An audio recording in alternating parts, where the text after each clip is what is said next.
और यहाँ पर मैट्रिक्स बनानी है एक M1 ऐसी होती है ना। फिर क्या होता है, फिर होता है प्लस A13 और यहाँ मैट्रिक्स बनानी होती है एक M13 ऐसी होता है। चलिए एसेंशियली हमने करना क्या, डिटरमिनेंट निकालना है, रिजल्ट हमने 0 रखा और हमने एक लूप लगाया जो कि कॉलम का लूप है, 0 से शुरू होता है, कॉलम इज लेस देन, हाँ कितना होगा m डॉट साइज और यहाँ कितना हो जाएगा जी कॉलम प्लस। ठीक हो गया, क्या करना है, 3 लाइनें आप काम आपका खत्म हो जी। आपने एक नई मैट्रिक्स बनानी, यही करना है ना हमने, इसको इससे मल्टीप्लाई करने के लिए हमें एक नई मैट्रिक्स बनानी है, हमें एक नई मैट्रिक्स बनानी है, इसका नाम है मैट्रिक्स, इसका मैं कह देता हूं एक M1 कितने साइज की होगी, M1 डॉट हाँ इसको मैं MC कह देता हूं, ठीक है हाँ जी बताएं। M1 कहां से आ गया, अच्छा M डॉट साइज माइनस 1 इतने साइज की मैट्रिक्स होनी चाहिए। अब क्या काम रह गया, ये मैट्रिक्स हमने डिक्लेयर कर दिया, अंदर उसकी 2D अरे बन गई। अब हमारा क्या काम रहता है, कॉपी करना, कॉपी हमने देख लिया, कॉपी किसमें कॉपी करना है, इसमें कॉपी, कहां से कॉपी करना है, M से। कौन सा कॉलम इग्नोर करना है, C सेट अब क्या करना है, अब हमने इसका इस मैट्रिक्स का डिटरमिनेंट निकाला। Now this matrix is a smaller matrix, so determinant निकाला आपने, किस मैट्रिक्स का निकाला, MC का, दैट्स इट। इसका डिटरमिनेंट निकाला, इस डिटरमिनेंट को आपने मल्टीप्लाई किया, किससे मल्टीप्लाई करना है, इस ओरिजिनल मैट्रिक्स की कौन सी एंट्री से, 0 रो, कॉलम कौन सा, C शाबाश, और मल्टीप्लाई में -1 होगा या +1, वो हम कैसे फिगर आउट करेंगे, माइनस यहाँ पर पावर लिख देते हैं, पावर -1 की कौन सी पावर, कॉलम पावर, C की वैल्यू 0 होगी, पहली दफा 0 तो 1 आ जाएगा, दूसरी दफा -1 आ जाएगा, तीसरी दफा प्लस आ जाएगा, माइनस आ जाएगा। बोलने के बाद ये चीज हमने किसमें ऐड करते जाना है, रिजल्ट प्लस।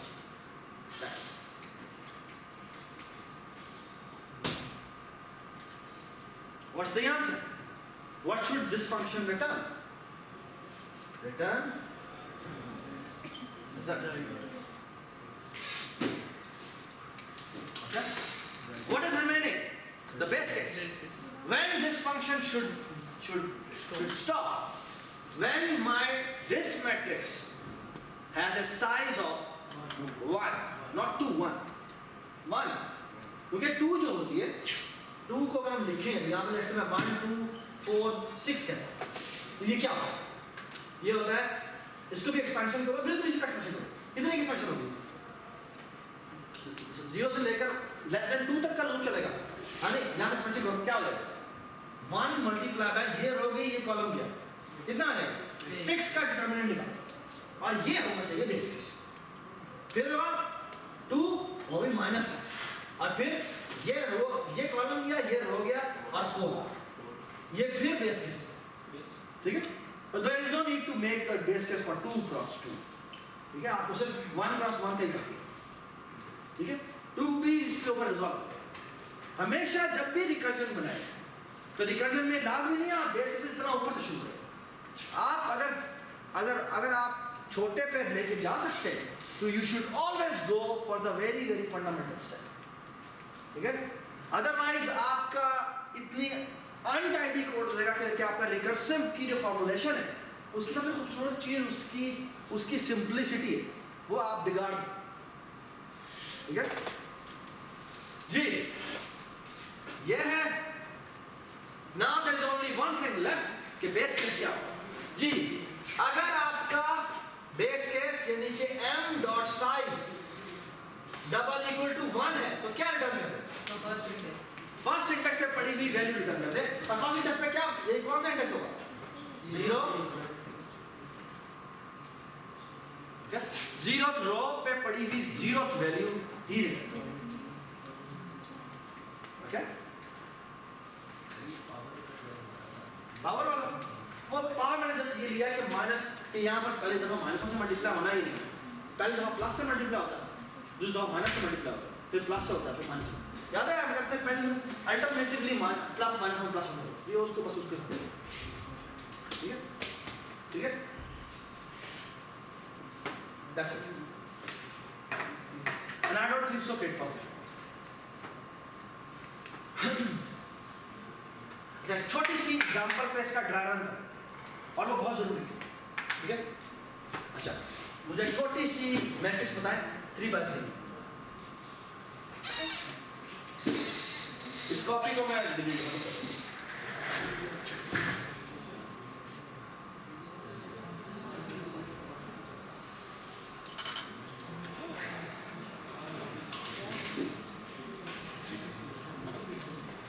जी मुझे मैट्रिक्स बताएं। लेट्स से ये डिटर्मिनेंट है, ये डिटर्मिनेंट फंक्शन कॉल हुआ है, इसमें जो मैट्रिक्स है वो मैट्रिक्स में लिखा प्लीज 1 2 3 4 8 2 हाँ जी बराबर 3 7 1 ठीक हो गया। ये इसका डिटर्मिनेंट निकालो। अब सवाल ये कि ये प्रोग्राम चलता चले ऐसे, इस मैट्रिक्स का डिटर्मिनेंट निकालो। ये पहले यहाँ आएगा, साइज की वैल्यू कितनी है 3, ये यहाँ पर नहीं आएगा, बेस केस नहीं चला, ठीक है, ये बेस केस नहीं चला। यहाँ पर आया रिजल्ट की वैल्यू 0 है, यहाँ पर अभी तक रिजल्ट जो है उसकी वैल्यू कितनी है 0। यहाँ पर आएगा काउंट सी की वैल्यू कितनी हो जाएगी 0 हो जाएगी, यहाँ पर सी की वैल्यू सब 0। ये एक नई मैट्रिक्स बनाओ, यदि कोई एक और मैट्रिक्स एम एम सी ना, ये कितने साइज की होगी, कितने साइज की होगी 2 by 2 की, और इसमें वैल्यूज क्या होंगी कॉपी करने के बाद 8 2 7 1 शाबाश, ठीक है क्या। ऑलराइट, उसके बाद हम कह रहे हैं कि ये चीज निकालनी है, कंप्यूट करनी है, लेकिन पहले ये रिकर्सिव फंक्शन का, ओके, ये रिकर्सिव फंक्शन कॉल करने का मतलब ये है कि यहाँ पे रिकर्सिव फंक्शन दोबारा से डिटर्मिनेंट, और डिटर्मिनेंट में आप कौन सा मैट्रिक्स पास होगा, ये एमसी का 8 2 7 1, ठीक हो गया, सही है। चलिए किसी को एतराज नहीं है, चलिए अब यहाँ पर ये रिकर्सिव कॉल दोबारा यहाँ पर है, यहाँ पर मैट्रिक्स M जो है उसमें अब ये वैल्यू यहाँ पर ये दोबारा से बेस केस चलेगा, चलेगा, ये कंडीशन नहीं चलेगी। यहाँ पर आएगा रिजल्ट की वैल्यू 0, यहाँ पर रिजल्ट दोबारा बनेगा उसकी वैल्यू 0, ठीक हो गया।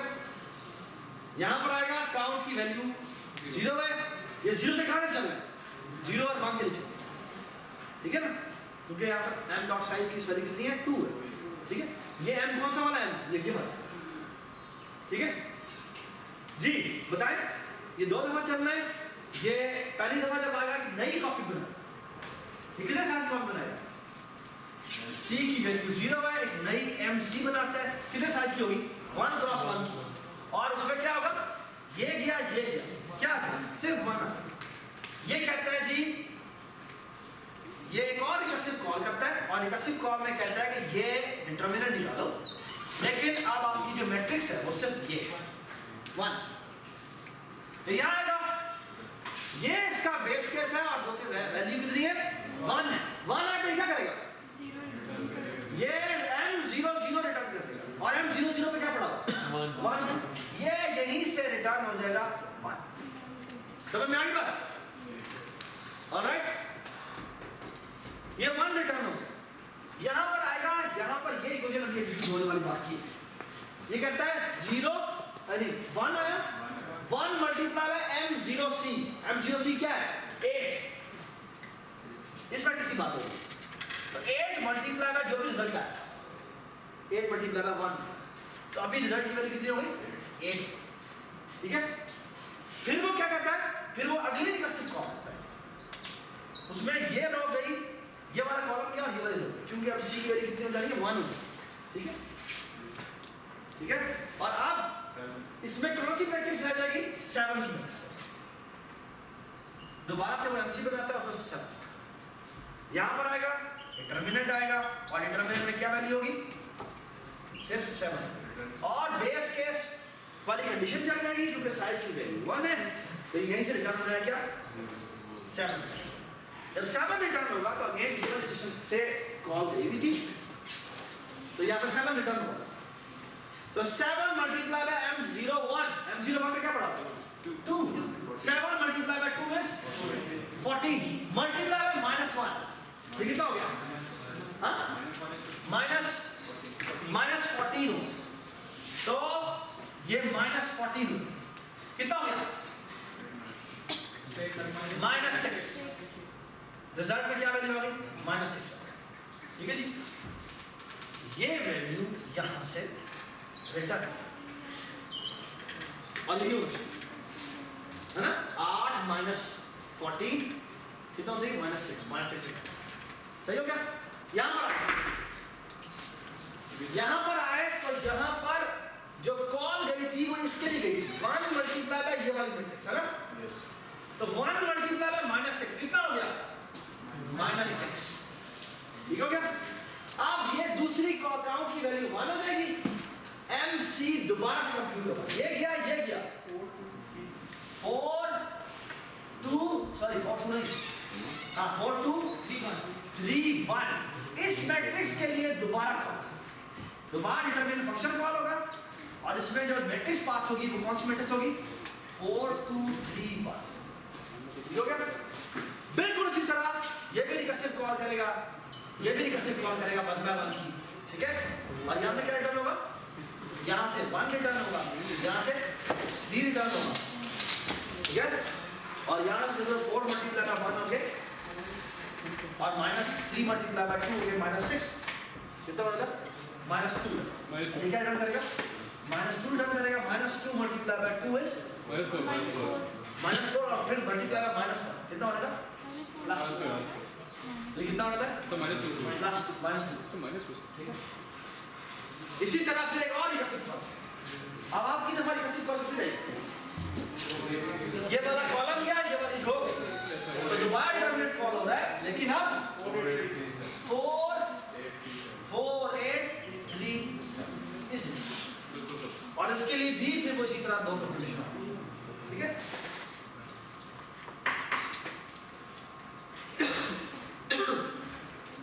तो एक बात बड़ी इंपॉर्टेंट है यहाँ पर समझना जो कि मेरे ख्याल में अगर आपको समझ में आ जाए तो आपको कनेक्शन समझ में आता है। ये जो आपकी कंफ्यूजन है जो आई थिंक आदिल कह रहा है let me give you N analysis.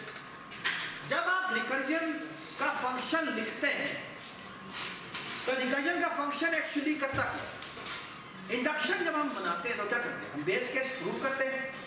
Base case prove करने से हम ये कहते हैं एक जनरल मेथड बताते हैं कि k से k+1 पे आपने गिराने का तरीका होता और एक्चुअली हमने बेस केस के लिए प्रूव कर दिया होता है तो वो जेनेरिक तरीका यूज करके फिर हम बेस केस से अगला गिराते हैं अगले से अगला गिराते हैं अगले से अगला गिराते हैं ठीक है।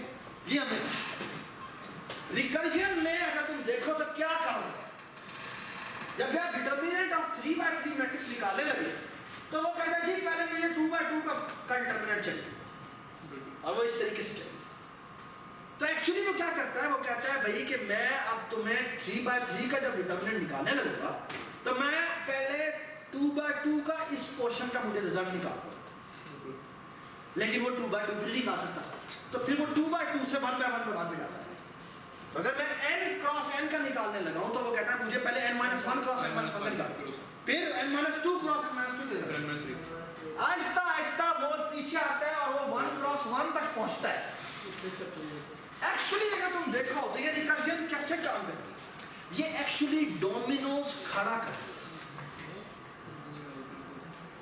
ये डोमिनोज जिस तरह कंस्ट्रक्ट करते हैं तो पहला डोमिनो रखा उसने फिर दूसरा डोमिनो रखा फिर तीसरा डोमिनो रखा इस तरह करते करते वो एंड में पहुंचता है। जब एंड में पहुंचता है तो वो बेस केस में पहुंचता है और बेस केस का उसने सॉल्यूशन निकाल के रखा होता ये सॉल्यूशन अगले वाले को प्रोवाइड होता है ये सॉल्यूशन अगले वाले को प्रोवाइड होता है ये सॉल्यूशन अगले वाले को प्रोवाइड तो ये रिकर्जन है। एक्चुअली रिकर्जन जब अनफोल्ड होती है तो वो in the end Domino's construct होता है और बेस केस से पहला डोमिनो गिराया जाता है और फिर अगला डोमिनो गिरता है, फिर अगला डोमिनो गिरता है, और इन द एंड पूरी picture construct. Okay, alright, so this is the most essential part कि जो रिकर्जन है, रिकर्जन अनफोल्ड होकर डोमिनोज को कंस्ट्रक्ट करती है, ठीक है। और फिर बेस केस से पहला डोमिनो गिरा, फिर दूसरा डोमिनो गिरा, तीसरा डोमिनो गिरा, और वो इन द एंड सारा रिजल्ट एंड तक क्यों गया। ओके, ठीक है। So this was your determinant matrix and cross, ठीक है। Okay,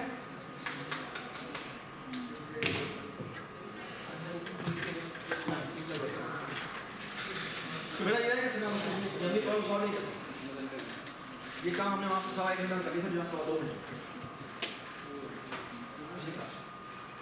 और उधर भी ब्रेक नहीं दे सकते, तो यहाँ पे कैसे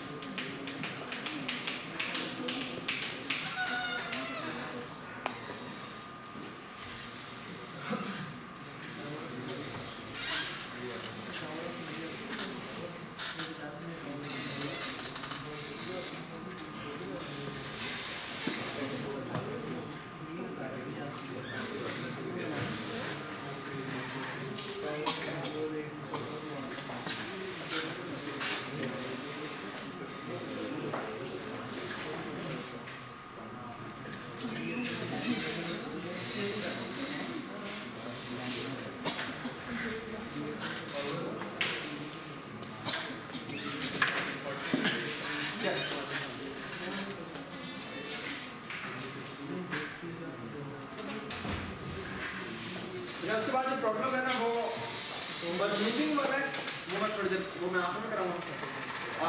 उसके बाद है queen problem. Queen fast problem हमने कर दिया। क्वीन प्रॉब्लम जो है वो है कि आपने 8 क्वींस चेस बोर्ड जो 8x8 का है उस पर इस तरह प्लेस करना है कि कोई भी क्वीन दूसरी क्वीन को किल ना, ठीक है। फॉर एग्जाम्पल अगर आप देखें तो अगर मैं ये 5x5 की अगर मैट्रिक्स बनाऊं,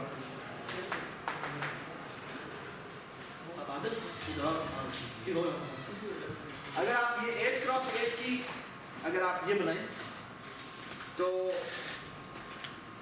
और मैंने क्या करना है जी, मैंने ये क्वींस प्लेस कर, ठीक है। अब मैं आपको एक सोच बताता हूँ कि अगर मैं क्यू को यहाँ पे रखूँ तो मैं अगली क्वीन यहाँ रख सकता हूँ? क्यों? क्योंकि वो डायगोनली किल कर रहा है। क्या मैं इधर रख सकता हूँ? डेफिनेटली नहीं रख सकता, क्योंकि हॉरिजॉन्टली और वर्टिकली दोनों दफा मार। अच्छा एक बात है, अगली क्वीन में यहाँ रख सकता हूँ? नहीं, ठीक है। एक्चुअली इस रो में आपने एक क्वीन रख दी, उस रो में दोबारा क्वीन नहीं है, एक्चुअली उस कॉलम में भी क्वीन नहीं है। समझ नहीं बात? ना सिर्फ ये कि उस रो में भी नहीं आएगी, उस कॉलम में भी नहीं आएगी, बल्कि उसके डायगोनल। ओके, तो एक्चुअली ये पाथ चला गया, ये पाथ चला गया, ये भी पाथ चला गया, ठीक है। ऐसी है। अब जब अगली क्वीन हमने रखनी है तो उसके पास अगली रो में अगर आप रखें तो वो यहाँ रख सकते हैं, यहाँ भी रख सकते हैं, यहाँ भी रख सकते हैं, ठीक है। तो आपकी रिस्पॉन्सिबिलिटी है, आपकी रिकर्सिव काइंड ऑफ कोड लिखना है, वो पहले वो हर रो के लिए जाएगा, वो पहली रो की पहली एंट्री पे रखेगा, फिर वो उस पूरी रो पूरी की पूरी मैट्रिक्स को अपडेट करेगा। और वो अपडेट कैसे करेगा? वो वाली रो उड़ा दी, वो वाला कॉलम उड़ा दिया, वो वाला डायगोनल उड़ा दिया, ठीक है। अच्छा, अब जब अगले क्वीन की बारी आई तो उसने अपनी उस कोरस्पॉन्डिंग रो में वैल्यू रखी, लेकिन वो कौन कौन सी वैल्यू जगह पर वैल्यूज रख सकता है? वो यहाँ रख सकता है, यहाँ रख सकता है, वो यहाँ पर नहीं प्लेस कर सकता, यहाँ भी नहीं प्लेस कर सकता, हाँ वो यहाँ प्लेस कर सकता, यहाँ भी वो प्लेस कर सकता है, यहाँ भी वो प्लेस कर सकता है, ठीक है। तो यार ये सारी पॉसिबिलिटीज को ट्राई करें कि कौन सी मेरी पॉसिबल लीगल प्लेसमेंट, ठीक है। ऑलराइट, क्योंकि हमने एक्चुअली इन दी एंड जाकर काउंट करना है कि मेरी टोटल नंबर ऑफ पॉसिबिलिटीज कितनी बनती है 8 क्वींस को प्लेस कर, ठीक हो गया। क्योंकि मैंने जब एक पॉसिबिलिटी बन जाती है तो फिर वो अगली पॉसिबिलिटी, फिर अगली पॉसिबिलिटी, ठीक हो गया।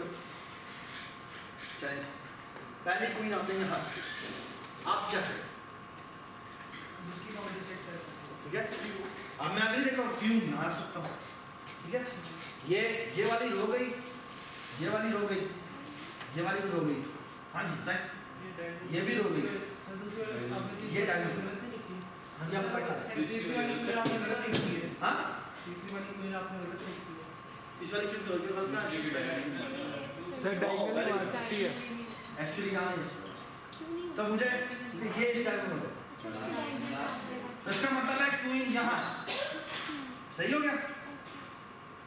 ठीक है, जब यहाँ रखेंगे तो अगली क्वीन आपकी कहाँ आनी चाहिए? मैं समझ, और उससे अगली क्वीन कहाँ आएगी?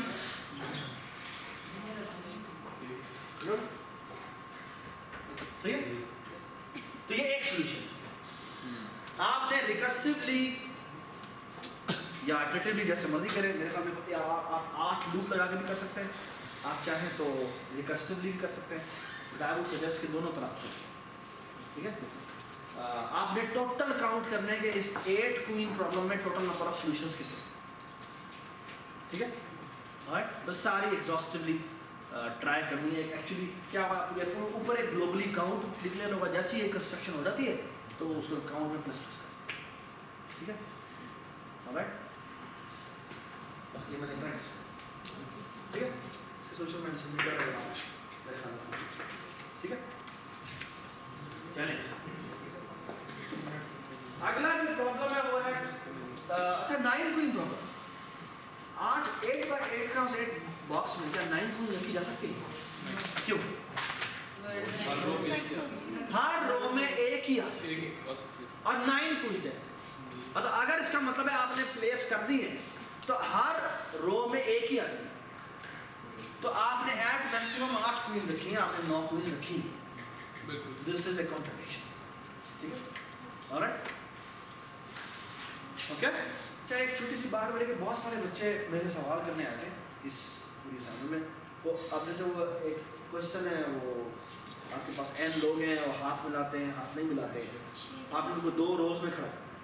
ठीक है, इसमें एक रो है जो कि हैंड शेकिंग रो है और एक वो है जो नॉन हैंड। ठीक है, अब वो सवाल ये कर रहे हैं कि इसमें हमने फॉर्मूला कैसे, ठीक है, देखिए इस बात को समझने की कोशिश करें कि मसला ये हमारे यहाँ जिस तरह मैथमेटिक्स है उसमें हमें इस तरह सिखाया जाता है कि मैथ्स फार्मूलाज का नाम है और इसके अलावा कुछ नहीं। वो एक अलग दुनिया है जिसका हमारे इस रियलिटी से कोई ताल्लुक नहीं। This is the most stupid way of teaching mathematics.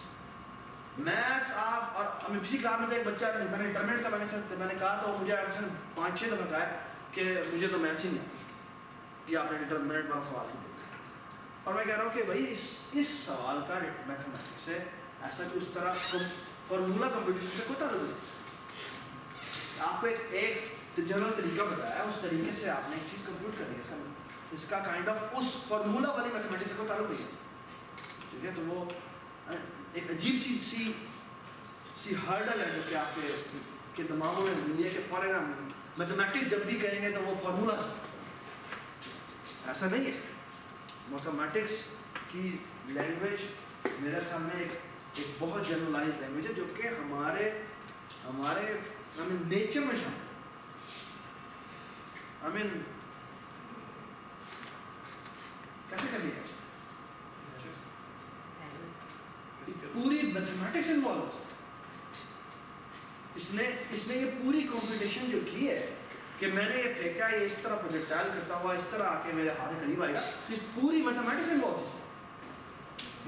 पूरी मोशन एंड 2 डायमेंशन की वैल्यू कंप्यूट करके उसने बाकायदा निकाला है कि आप मुझे हाथ को बंद करना चाहिए। इन्वॉल्व थी लेकिन उसे सोचा नहीं, उसने देखा That's what I'm saying कि it's so intuitive। एक्चुअली मेरे ख्याल में मैथमेटिक्स हमारे यहाँ इतनी नेचुरल है कि जो हमारी नेचर में एग्जिस्ट करती है, लेकिन हमें वो जिस तरीके से बताई जाती है वो समझाया जाता है कि ये तो बड़े एक आला क्लास के लोगों की बात है और आप स्टूपिड तरीन लोग। ऐसी बात नहीं है। मसला यह है कि आपको नेचर, उस नेचर से जो कि आपका ताल्लुक था, बस वो आपको बताया नहीं गया। ये प्रॉब्लम है। आप जिसमें ये सवाल आपको दिए गए वो उसमें जानबूझ के आपको ऐसे प्रॉब्लम दिए गए जिसमें मैथमेटिकल फार्मूला बना ही नहीं सकते। आपने लोगों को लाइन में खड़ा करना है, फार्मूला कहां से लेके आए? कोई फार्मूला नहीं है।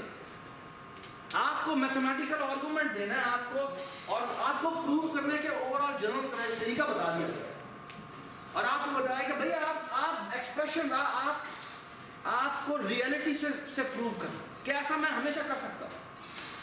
आपको कोई फार्मूला नहीं बनाना। और ये बहुत इंपॉर्टेंट चीज है, और इस सेंस में इंपॉर्टेंट चीज है कि अब हम जब अगले स्टेज पर जाने लगे उसमें हमारे पास कंप्यूटर प्रोग्राम्स होंगे, फार्मूलाज नहीं होंगे। हमें वो कंप्यूटर प्रोग्राम्स को प्रूव करना होगा कि वाकई ये प्रोग्राम ये काम कर रहा है। हमें उनको मैथमेटिकली हमें उनको प्रूव करना पड़ेगा, हमें उसको आर्ग्यू करना पड़ेगा कि वाकई ये जो मैंने प्रोग्राम लिखा है ये ठीक लिखा है। क्या तो उसमें फार्मूला नहीं है, यू हैव टू आर्ग्यू ये क्यों ठीक है। ठीक है, ऑलराइट। तो ये बड़ी एसेंशियल चीज है और मेरे ख्याल में फार्मूला से अपने आप को निकालना बड़ा जरूरी है।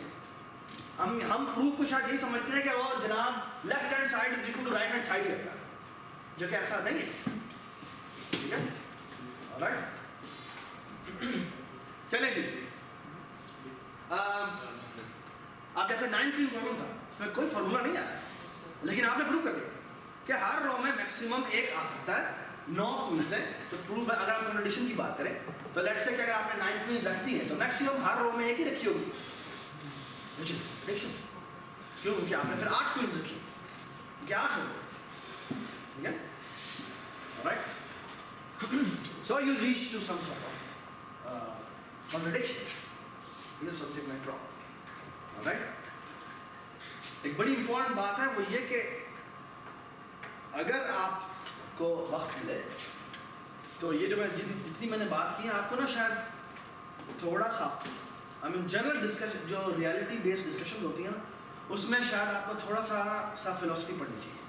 और शायद पढ़ना भी अगर हो तो अगर आपने बहुत ही शुरू करना है तो आप फॉर एग्जांपल सोक्रेटिस के डायलॉग पढ़िए। ठीक है, सोक्रेटिस कौन था? सुकरात हम उर्दू में कहते हैं। ठीक है, जिसको का प्यार। ठीक है, बट द थिंग इज सुकरात के तुम अगर डायलॉग्स देखो तो उन डायलॉग्स में वो बड़ी फंडामेंटल चीज़ें पकड़ता है। और उस जमाने के जो काइंड ऑफ सोफिस्ट थे उनसे जब वो डिस्कशन करता था तो वो पहले फंडामेंटल डिसाइड करता था कि चलो जी ये फंडामेंटल्स हैं, इनके ऊपर हम सवाल नहीं करेंगे, ये हमारी ह्यूमैनिटी में है, इनके ऊपर जो हमारे काइंड ऑफ जो हमारे इन ग्राउंड्स को हम रियलिटी मानते हैं। ठीक है, यहाँ से हम शुरू करते हैं और फिर वो उनके जो जहन पे में उनकी वो बिगेटरी थी उससे वो यूज़ करके उसको मिस यूज़ करते थे, उनसे फिर वो डायलॉग करके उनको ही उन्हीं के डायलॉग से कॉन्ट्रडिक्शंस करता था। ठीक है, और वो every dialogue is a beautiful proof. ठीक है, और वो तुम्हें इट्स ए ब्यूटीफुल जो मेरे ख्याल में हमारे दिमाग की ग्रोथ के लिए। ठीक है, तो जो मेरे ख्याल में जब भी आपको टाइम मिले आपको पढ़ना चाहिए, क्योंकि मेरे ख्याल में सोक्रेटिक मेथड जो था ना वो उसका आइडिया ये था कि आप ग्राउंड बनाते हैं, ग्राउंड बना के फिर सवाल करना शुरू करते हैं, फिर आप एक हाइपोथेसिस देते हैं कि अच्छा तुमने ये कहा, चलो ठीक है देखते ओह ये तो गलती हो, वापस आओ पीछे। ठीक है, वापस आके फिर दोबारा नई कंस्ट्रक्शन करते हैं, फिर वो जाते हैं और वो अपनी पूरी जो थीसिस स्टेटमेंट है वो मजीद रिफाइन हो जाती है। तो it's a kind of a cyclic process जिसमें आपकी जो पूरी आर्गुमेंट है वो मजीद रैशनलाइज हो जाती है। और यही फाउंडेशन बनी साइंटिफिक मेथड की। ये कि आपके पास कुछ स्टेटमेंट्स हैं, उस स्टेटमेंट से फिर आप हाइपोथेसाइज करते हैं, फिर आप जो चीज़ें उससे मजीद रिफाइन होकर थियराइज करते हैं, फिर आप कुछ प्रिडिक्ट करते हैं, प्रिडिक्शन करके फिर आप नीचे दोबारा आते हैं, दोबारा फैक्ट कैलकुलेट करते हैं, दोबारा मजीद थियराइज करते हैं और इस तरह चीज़ें होती हैं। तो एक्चुअली सोक्रेटिक मेथड की जो पूरी अब ये सारी चीज़ें मसला ये कि हमें क्योंकि इस चीज़ से इतना दूर कर देंगे कि हम ये जो अपने दिमाग की फंडामेंटल प्रिपरेशन थी जो हम हमारे नेचर में शामिल होते हैं। आप एक 5 साल के बच्चे को देख लें, मेरे ख्याल में वो जो सवाल करता है, और हैरत की बात है कि वो आपका second year first year university का थर्ड ईयर यूनिवर्सिटी का बच्चा नहीं करता। या उसके सवाल देखो आप हैरान हो जाते हैं। कि ये कि कैसे सच हुआ, ठीक है। आई मीन चांद को देख के वो ऐसे कहेंगे ये शक्ल क्यों बदल रही है, इट्स सो अमेजिंग। मेरे जो छोटा नेफ्यू है वो मुझे अगले दिन ये कहता है कि ये कल चांद ऐसा नहीं था, ठीक है। पिछले हफ्ते तो कुछ और तरह का उसे मैंने पहले एक हफ्ता पहले मैंने बताया देखो ये चांद है, ठीक है। अच्छा वो आप उससे मैंने कहा ये देखो ये थोड़ी सी बस स्टोरी सुना कि देखो ये गोल इसलिए नजर आ रहा है क्योंकि ये सूरज की तरफ की रोशनी को वापस दे रहा है। अगले दिन कहता है ये आधी को दे रहा है, ठीक है। अब उसके लिए बड़ी सरप्राइज होता है, ठीक है। और अभी भी बोलना सीखा है, अब मैं उसकी नेचर में शामिल है। लेकिन और हम मैथमेटिक्स को मेरे ख्याल में इस तरीके से करवाते हैं, आप अपनी दिमाग की वो जो रीजनिंग और जो चीज़ थी उसको मार देते हैं, ठीक है। तो मेरे ख्याल में ये इस चीज़ से बाहर आने की जरूरत है, ठीक है। अपने दिमाग को शायद जो खराब ट्रेनिंग हो चुकी है उसको अनट्रेन करके दोबारा से बच्चा बनने की जरूरत है। सर 4-5 साल ये बचपन से ट्रेनिंग होती आ रही माइंड की, वो जी एकदम जी से उसको नहीं कर रहा हूँ कि बहुत बड़ा एक मुश्किल प्रोसेस तुम्हें दोबारा गुजरना पड़ेगा अपने आप को अनट्रेन, ठीक है। तो मेरा तरीका ये होता है कि आप बच्चों के साथ रहना शुरू करें, चलें जी अगले सवाल पे जाते हैं। अच्छा अगला जो प्रॉब्लम है उसका नाम है टावर ऑफ हनाई, ठीक है। Tower of Hanoi is a very famous myth, ठीक है। आगरा में कोई बहुत ही मशहूर आई थिंक हिंदू का मंदिर है, उसमें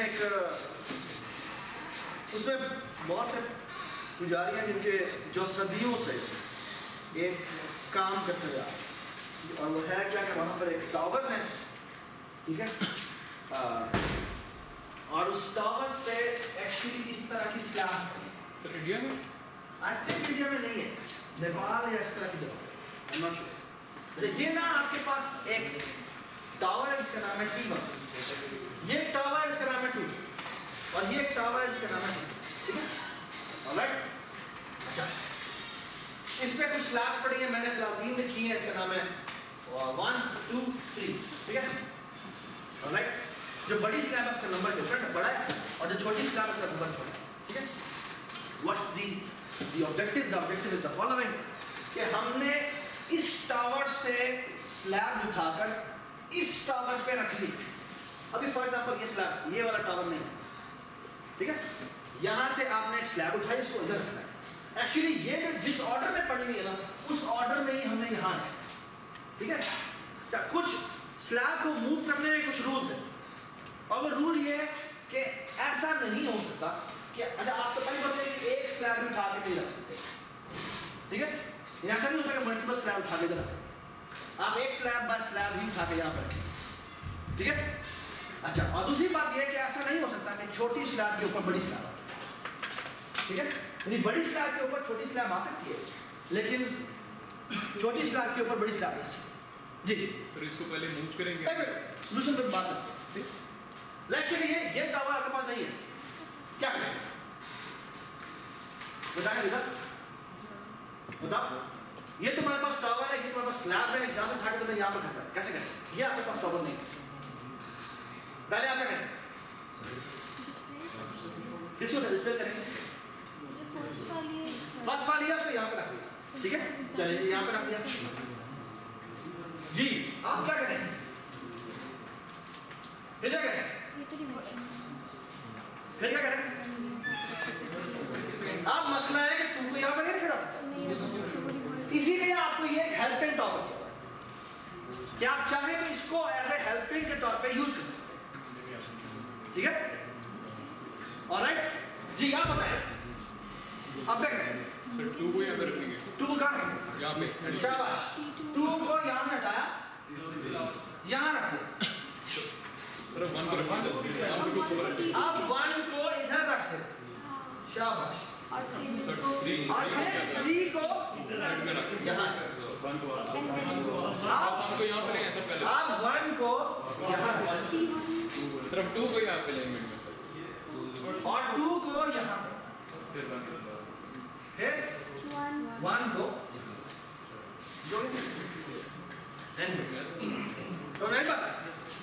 ये प्रॉब्लम है जब मैं सॉल्व, जो मिथ है वो मिथ ये है कि आपके पास जो जो वो आई मीन हाँ वो जो काम कर रहे हैं उनका जो ये टावर्स है उससे ये जो स्लैब्स बड़ी है ये 64 slab and the myth says कि जिस दिन वो ये ट्रांसफर कर लेंगे उस दिन क्या होगा that day will be the day of judgement वो तो 2015 भी है व्हाटएवर तो प्रोसेस ही यूज करते हैं एक्चुअली हाँ प्रोसेस ही यूज करते हैं हाँ ये टोटल हैं कितनी ये पिलर जो भी है 64 ये 3 है नहीं ये स्लैब्स ये 3 रखी है मैंने वो 64 है 64 स्लैब्स हैं और 3 64 पिलर हैं और ये दो टॉप दो टॉप दो टॉप स्लैब्स को 2 यानी 1 2 3 ये दो हेल्प यानी इससे इसको ट्रांसफर करना है और एक एक्स्ट्रा तो 3 ठीक है ऑलराइट तो ये प्रॉब्लम है जो हमने सॉल्व सही है ये प्रॉब्लम है जो हमने सॉल्व ठीक है और अभी आपके सामने हम सॉल्व करेंगे क्या नहीं हम उनके कंप्यूटर प्रोग्राम से करेंगे तो वो इतना तेजी से होगा नहीं और हम इतनी एग्जाम्पल के तौर पर इतनी बड़ी ज्यादा सजा स्लैब लेंगे ठीक है ऑलराइट अच्छा this is one of those example this is one of those example अगर मैं यही 30 स्लैब्स की थी तो आपका दिमाग यहाँ पे काम करता ठीक है अगर मैं आपको यहाँ पर 5 स्लैब्स कर दूँ ना आपको लग पता जाएगा ठीक है किसी क्लास वाले बंदा नहीं कर सकता मैंने एक्चुअली वहाँ पे जानबूझ के अंदर 3 रखी उसमें मैंने यहाँ पे 4 रखी थी और उसमें मसला ठीक है चले जी प्रॉब्लम ये है कि हमने स्लैब्स को इधर उधर मूव करना है हमने स्लैब्स को इधर उधर मूव करना है we have to make sure कि ये जो मूवमेंट हम कर रहे हैं ये हम रूल को वायलेट करके नहीं कर रहे समझ में आई बात Yes. हमारी कोई भी मूवमेंट रूल को वायलेट करके नहीं होनी चाहिए बहुत इंपॉर्टेंट पॉइंट ठीक है और दूसरी बात ये कि हम क्योंकि रिकर्सिव सॉल्यूशन बनाएंगे तो रिकर्सिव सॉल्यूशन बनाते हुए हम ये देखेंगे कि मेरी रिस्पांसिबिलिटी क्या है मेरी रिस्पांसिबिलिटी ये है कि I want to move n slabs from this location to this location from this tower to this tower okay what is available to me the available inductive capacity मुझे क्या कहता है कि मैंने n के लिए सॉल्व करना था मैंने n के लिए सॉल्व करना था क्या इस टावर से इस टावर में मूव करना ठीक है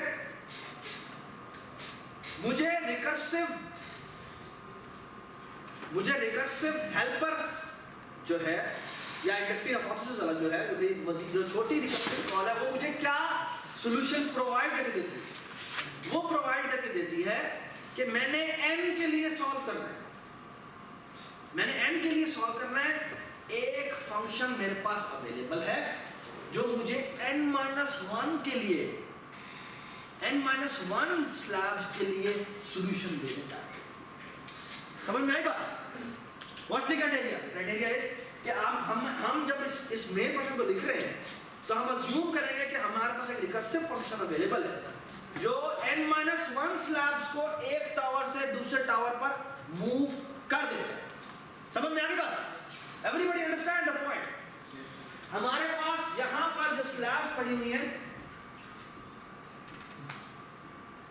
यहां पर जो स्लैब पड़ी हुई है 1 2 3 4 m है ठीक है ये फंक्शन मैं लिखना चाहता हूं इसका नाम है टावर ऑफ हनोई ये m स्लैब्स है इसमें m स्लैब्स है और इसमें एक कैरेक्टर t1 पास होता है कैरेक्टर t2 पास होता है कैरेक्टर t3 पास होता है ठीक है इसके रिटर्न टाइप क्या है वॉइड है क्योंकि इससे प्रिंटिंग करनी है इस स्लैब को यहां से यहां मूव करो एक मिनट ये फंक्शन मैं कॉल कैसे करता हूं ये फंक्शन मैं कॉल ऐसे करता हूं टावर ऑफ हनोई और यहां पे लिखता हूं मैं m की वैल्यू फॉर एग्जांपल 10 का मतलब क्या है 10 स्लैब कितनी डिस्क है ठीक है डिस्क का वेरिएबल आप चाहे तो सी दिलवा सकते हैं ठीक है यहां पर आपने लिखा a यहां पे लिखा आपने b यहां पे लिखा आपने c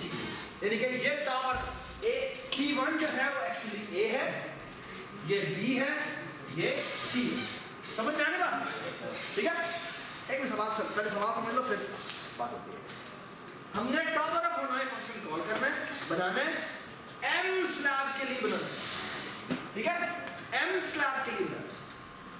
और इसमें T1 T2 T3 जो है वो है कि इस स्लैब से इस स्लैब पर मूव करना है, और ये तुम्हारा हेल्पिंग टॉप जो तुम्हें हेल्प प्रोवाइड करे, ठीक हो गया?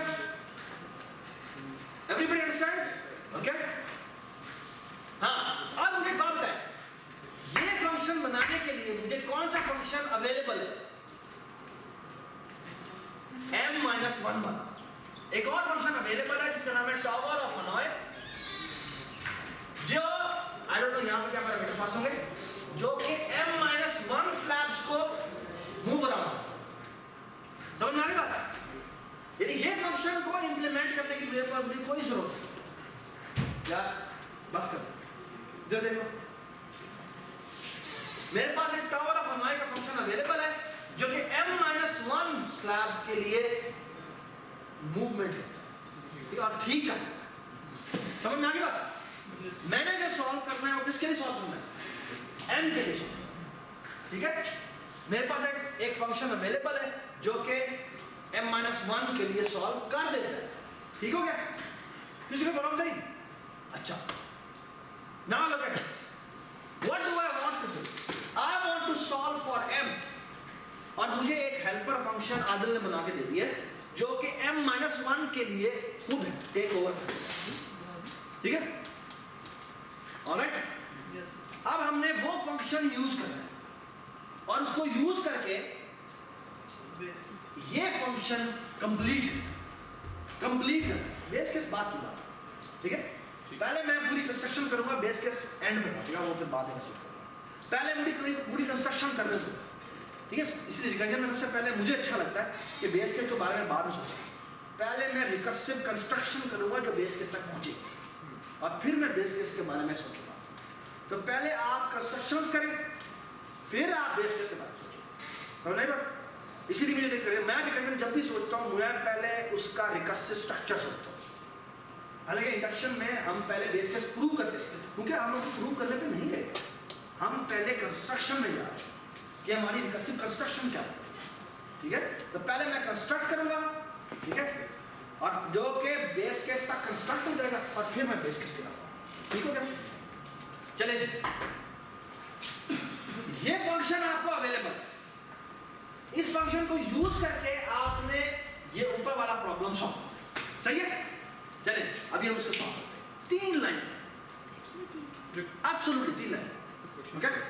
Now look at this, so here is the idea, आपके पास m स्लैब्स है, m डिस्क है, so here is what I do, ये जो पहली m-1 स्लैब है,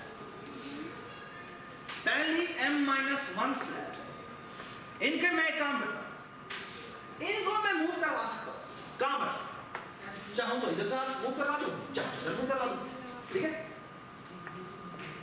एक मिनट, हाँ, ये है T2 और ये है T1 T3, ठीक है?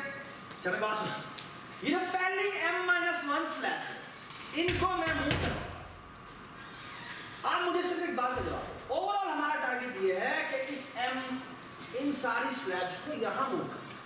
अच्छा, फिर ऊपर वाली स्लैब्स है, इनको मैं चाहूं तो इधर भी मूव करवा सकता हूं, इधर भी मूव करवा सकता हूं बाय यूजिंग दिस फंक्शन जो आदिल ने तुम्हें बना के दिया होगा, ठीक है? ये मैं काम कर सकता हूं, यानी m स्लैब्स को इकट्ठा मूव करवाना ये कोई मुश्किल काम नहीं है, ये मैं आदिल ने बना के दे दिया, ठीक है ना? ये जो हमारा रिकर्सिव फंक्शन है ये मैं बना के दे देगा, ठीक है? अच्छा जी, पहली m-1 स्लैब को मैं उठाता हूं जी, इसको उठाकर मैं इधर, क्या ये सारी की सारी स्लैब्स उठ के यहां,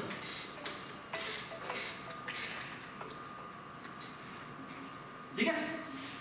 यानी ये 1 है, ये 2 है, ये 3 है, और ये m-1 है, ओके?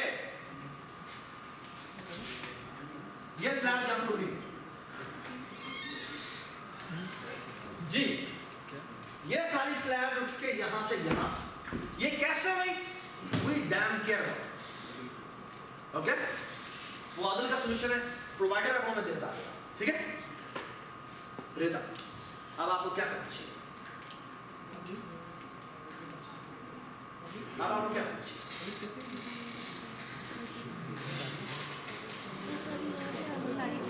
हाँ हाँ बताओ बताओ। ये M-1 उठाई आगे यार रखो। हाँ जी शाबाश। ये स्लैब उठाई, ये MX स्लैब उठाई जो उठा के मैंने यहाँ रखा। ऑलराइट, ये MX स्लैब उठाई और उठा कर यहाँ रखा। ओके अच्छा, मैंने अभी तक कोई रूल ब्रेक किया? Absolutely no. सर एक सवाल जवाब देंगे क्या? सर ने जो 5 पढ़ा तो मैं 3 या 1 कोई भी रख सकता हूँ। हाँ हाँ जी, 5 के ऊपर 3 या 1 रख सकते हैं। कोई भी लेकिन 3 और 1 के ऊपर 1 हाँ और सर 3 और 1 के ऊपर 5 नहीं रख सकते। हाँ 3 और 1 के ऊपर 5 नहीं रख सकते। 3 1 के ऊपर 5। सर हम वापस हम शिफ्ट भी कर सकते हैं पहली वाली। ऑलराइट, मैंने पहले M-1 उठाए, इनको उठाकर यहाँ रखा, फिर मैंने आखिरी स्लैब उठाई, उसको उठा के यहाँ रखा। ऑलराइट, ठीक है। मेरा प्रॉब्लम और अब मैंने क्या किया? मैंने कहा इतनी इन स्लैब M-1 स्लैब उठाओ। आप बताएंगे इसमें किस जगह से किस जगह मूव किया? T1 से T3 पे रखा और किसको एज ए हेल्पर यूज किया? T2। ये बात समझ? क्योंकि मैंने पहली M-1 उठाई, उठाकर इधर रखा, ऐसे तो इस इधर रखी है, ये सोर्स बन गया, ये डेस्टिनेशन बन गया, तो ये हेल्पर बन गया, ठीक है। फिर मैंने क्या किया? फिर मैंने सी आउट किया, मूव